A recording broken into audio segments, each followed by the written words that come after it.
Hello friends, welcome to TrendTech Guide. Today I'll show you how to insert a vertical line in Google Docs. So if you are new to our channel, don't forget to subscribe. So let's start.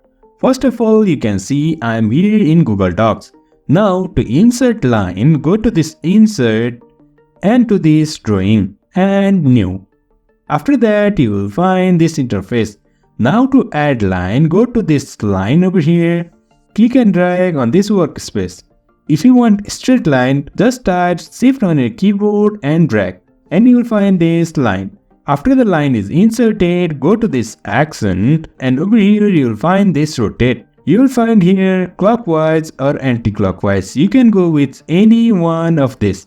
I'll go with this counterclockwise, and you can see my line is vertical now. After that, just click on this save and close. You can see our vertical line is inserted in Google Doc. If you want to move this line anywhere on the text, click on this and just click on in front of the text. And now you can move this line anywhere you like.